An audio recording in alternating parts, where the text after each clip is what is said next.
जी अस्सलाम वालेकुम। तो difference between C S S S A और P M S S A काफ़ी कंफ्यूजिंग चीज़ रहती है एस्पिरेंट्स के लिए, क्योंकि जो सी एस एस के एस्पिरेंट्स हैं वो मेजॉरिटी पी एम एस में अपेयर होती है और जो पी एम एस के एस्पिरेंट्स हैं वो मेजॉरिटी सी एस एस में भी अपेयर होती है। तो बेसिक डिफरेंस अगर देखें, बिल्कुल बेसिक वो है कि C S S S A में आपको 10 टॉपिक्स आएंगे और आपने उनमें से कोई एक अटैम्प्ट करना है। लेकिन अगर P M S S A में देखें तो आपके पास 6 टॉपिक्स आएंगे और आपने उनमें से कोई एक अटैम्प्ट करना है।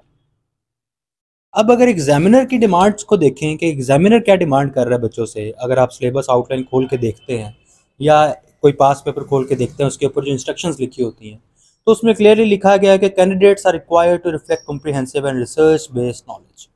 कि कॉम्प्रिहेंसिव एक फुल डिटेल्ड नॉलेज एक टॉपिक पे, क्योंकि वर्ड काउंट ज़्यादा है, 3000 वर्ड्स लिमिट है। और इसके अलावा रिसर्च बेस्ड नॉलेज के जो आप फैक्चुअल नॉलेज डिपिक्ट कर रहे हैं, जो आप पर्सपेक्टिव्स दे रहे हैं, जो आप बातें क्लेम कर रहे हैं, वो आपकी नहीं होनी चाहिए, वो आपने किसी सोर्स से सब्सटेंशिएट करना। अगर कोई फैक्ट दे रहे हैं उसका सोर्स हो, कोई पर्सपेक्टिव है उसका सोर्स हो, कोई आर्गूमेंट स्ट्रॉन्ग दे रहे हैं उसका सोर्स आपने देना होता है। और सोर्स सिंपली आप कैसे देते हैं? राइटर का नेम और ईयर। और अगर आप राइटर का नेम, बुक का नेम या आर्टिकल का नेम कॉमा ईयर दे देते हैं ब्रैकेट्स में, तो दैट इज़ मोर अप्रोप्रिएट, क्योंकि यहाँ पे आप एंड पे रेफरेंस तो नहीं दे सकते। इसी तरह पीएमएसएसए में अगर देखें तो आपने clear understanding of topic, conceptual clarity और लॉजिकल रीजनिंग। तो यहाँ पे रिसर्च बेस्ड की रिक्वायरमेंट नहीं है, you have to depict logical reasoning. आपने फैक्चुअल नॉलेज के थ्रू, पर्सपेक्टिव्स के थ्रू कंसोलिडेट करनी है अपनी आर्गुमेंटेशन। और मेजॉरिटी ऑफ फैक्ट्स फिगर्स के थ्रू अगर आप कंसोलिडेट करेंगे तो वो एक पॉइंट ज़्यादा लॉजिकल लगता है, with examples, with some factual knowledge. तो यहाँ पे बेसिक रिक्वायरमेंट लॉजिकल रीजनिंग है, वहाँ पे रिसर्च बेस्ड है। बाकी आपकी कंसेप्चुअल क्लैरिटी, कंप्रिहेंसिव नॉलेज होनी चाहिए ऐसे में, वो तो मस्ट है। नेक्स्ट अगर आप देखें तो आपकी articulation, expression and technical treatment of the style of English से will be examined.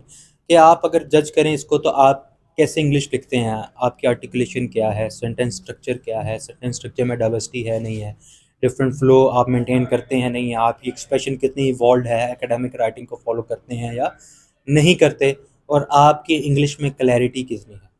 Similarly same चीज़ इधर भी जज होगी, क्योंकि ऐसे की ये फिक्स चीज़ें हैं कि आपका एक प्रॉपर फ्लो ऑफ राइटिंग होना चाहिए, एक प्रॉपर फ्लो ऑफ आइडियाज़ होना चाहिए, और आपकी इंग्लिश में कोई मिस्टेक नहीं होनी चाहिए, और एक इवॉल्व फॉर्म की एक्सप्रेशन होनी चाहिए ताकि एग्जामिनर उसको ईजिली समझ भी जाए और इस लेवल के, इस थ्रेशोल्ड को वो आपकी एक्सप्रेशन या आपकी इंग्लिश क्रॉस भी करे।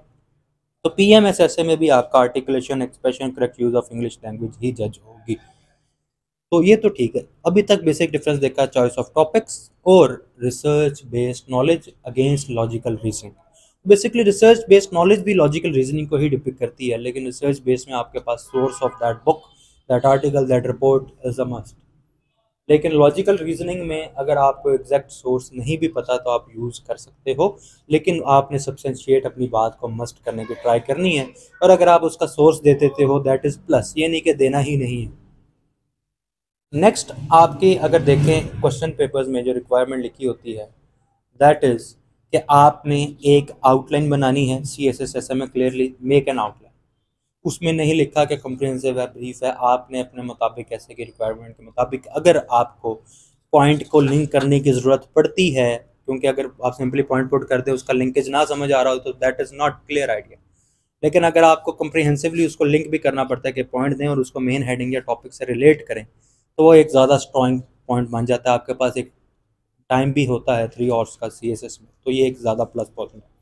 लेकिन अगर आप P M S S A की रिक्वायरमेंट देखें तो वो डिमांड है एग्जामिनर की एक ब्रीफ से आउटलाइन।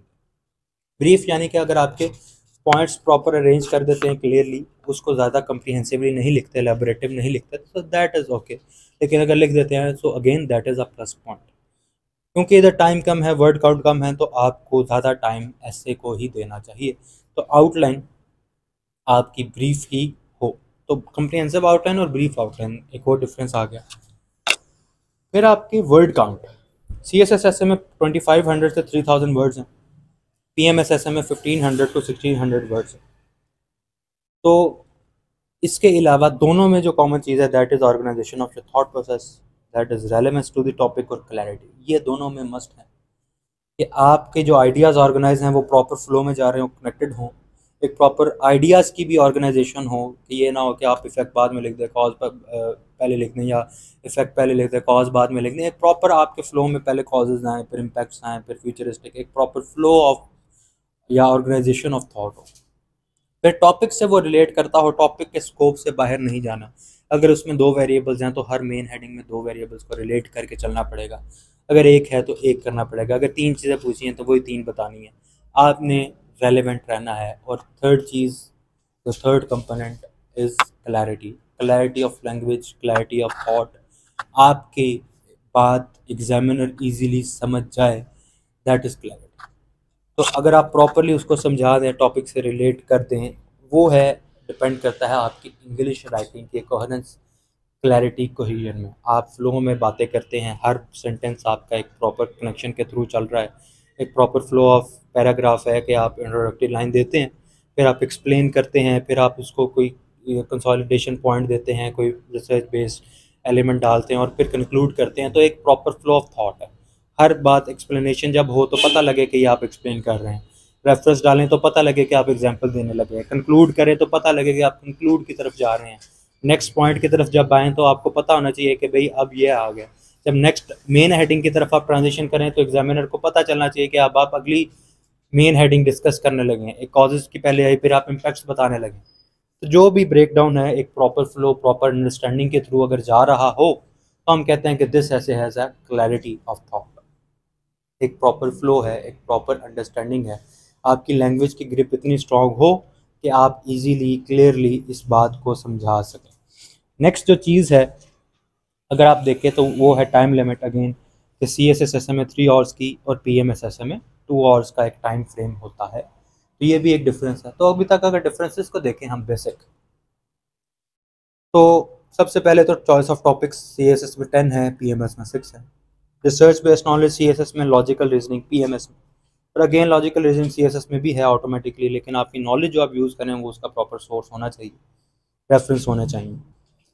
फिर second difference brief outline PMS में और सीएसएस में आपके comprehensive outline. Third difference word count का, आपका 25 to 3000 वर्ड्स और वहाँ पे 1500 to 1600 वर्ड्स। और टाइम फ्रेम का फिर डिफरेंस आ जाता है, सीएसएस में 3 आवर्स है और पीएमएस में 2 आवर्स है। यानी कि अगर हम एक ओवरऑल एनालिसिस दें तो आप अगर 15 to 18 पैराग्राफ्स लिखते हैं with proper flow, connection, connectivity, flow of ideas, with one introduction जिसमें जनरल टू स्पेसिफिक आप आते हैं, एक जनरल अच्छा सा स्टार्ट दें, टॉपिक से लिंक करें, एक आउटलाइन डिस्कस करें, प्रॉपर स्टांस दें और फिर अपनी बात को प्रॉपरली कंक्लूड करते हैं विद एन ऑप्टिमिस्टिक एंड, तो आपका वर्ड काउंट पूरा हो जाएगा। इसी तरह आप यहाँ पे 10 to 12 बॉडी पैराग्राफ्स लिखें, एक प्रॉपर इंट्रोडक्शन लिखें, प्रॉपर कंक्लूजन लिखें, तो ये भी आपका वर्ड काउंट और टाइम लिमिट के अंदर अंदर ये मैनेजेबल है। तो ये आपके नंबर ऑफ़ पैराग्राफ्स होने चाहिए इंट्रो कंक्लूजन के अलावा, कि आप इजीली अपने एग्ज़ाम की रिक्वायरमेंट को फुलफ़िल कर सकें। तो अगर की डिफरेंस देखें, सबसे ज़्यादा जो मेजर डिफरेंस है that is your paragraph structure. CSS में रिसर्च बेस्ड का एलिमेंट है और पीएमएस में एनालिटिकल है या लॉजिकल है। तो उसमें क्या है, अगेन रिसर्च बेस में रेफरेंस सोर्सिंग बहुत ज़रूरी है, एनालिटिकल में एग्जांपल्स, फैक्चुअल नॉलेज से इंकॉर्पोरेट करना ज़रूरी है। रिसर्च बेस में आप कोई पर्सपेक्टिव दे के उसका सोर्स भी दे सकते हो अपनी बात को सब्सटेंशिएट करने के लिए। एनालिटिकल में आपको कोई ना कोई एविडेंस बेस्ड एलिमेंट ही इंक्लूड करना पड़ेगा, कोई रिसर्च बेस्ड चीज़, कोई फैक्चुअल चीज़, कोई एग्जाम्पल, कोई डेली लाइफ प्रोसीडिंग आप डालेंगे तो वो एक एनालिटिकल चीज़ है। अगेन सीएसएस में भी ये चीज़ें यूज़ कर सकते हैं लेकिन विद प्रॉपर सोर्स। और सीएसएस में एक प्लस है कि आप पर्सपेक्टिव्स, आइडियाज़ की ज़्यादा वैल्यू है, तो आप वो दें तो एक कम्प्रीहेंसिव एनालिटिकल रिसर्च बेस्ड ऐसे आप लिख सकते हो। तो होप सो ये वीडियो आपको हेल्प आउट करेगी इन योर प्रिपरेशन और की डिफरेंस आइडेंटिफाई करने में। लेकिन again essay is all about practice, learning how to write an essay, art of essay writing जिसको अक्सर लोग कहते हैं। This is basically your skill. आपने डेवलप करना है कि ऐसे को समझाया कैसे जाता है। हमने सिर्फ ऐसे को एक रिक्वायरमेंट समझ के नहीं करना, हमने अपनी बात को समझाना है कि एग्जामिनर को क्लियरली प्रॉपर कोई हर्डल ना आए पढ़ने में, कोई बात समझने में कोई मुश्किल ना आए। तो तब आपका ऐसे है कि एक ग्रेजुएट बंदा भी पढ़े तो उसको पता चले कि अच्छा जी ये टॉपिक था और उसने इस टॉपिक पे ये स्टांस लिया और उसको इस तरह साबित किया। So this is essay writing. और ऐसे राइटिंग को आपने इसी तरह रिकरिंग प्रैक्टिस के थ्रू, रिकरिंग चीज़ों के थ्रू, रिकरिंग वैल्यूएशंस के थ्रू ही इम्प्रूव करना है। सेल्फ इम्प्रूवमेंट भी पॉसिबल है, लेकिन with proper guidance, proper structure, इसको रिस्क पे नहीं छोड़ना। तो जज़ाकल्लाह, hope so this video will be helpful.